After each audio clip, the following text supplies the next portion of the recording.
Can I ask you this though, John? I've of the view that we now face an existential battle in this country between liberty and authoritarianism, not just in Australia, but let's talk about Australia. Am I overstating the case, or do you see signs that we're creeping into this Orwellian state? I was just about to say, Cory, the smartest guy of the 20th century was George Orwell.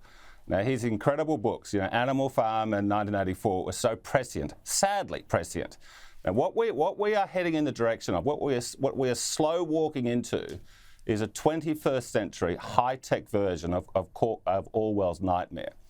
Now, the only way to reverse this is through politics. Okay, so now look, I know that you had the fabulous Senator Antic on earlier, and Tina McQueen, and I've got lots of friends in the Liberal Party. They still think it can be turned around, and I wish them all the best. Okay, now, so I would encourage your viewers to get involved in politics. Now, I think the Liberal Democrats have got a big future from here, but we've got to absolutely treat this threat as seriously as it is, and it's happening all around the Western world. This country, Cory, for most of the time that you and I are growing up, in the Hawke era and the Howard era and everything, this country typically had 3 to 4% economic growth every year. And that made, we had a dynamic economy. There was new businesses, there was entrepreneurs. Sometimes people went bust and, people would pick up and build things up from there.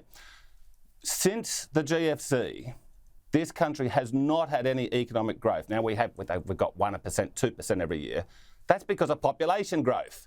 After almost a decade of coalition government in Canberra, we had economic deform, not reform. It was always about more regulation, and making the government bigger and bigger and bigger. The only Prime Minister since Gough Whitlam in this country who actually reduced the size of the government in terms of what the tax take is compared to the GDP, and that's the all-important figure, was Bob Hawke.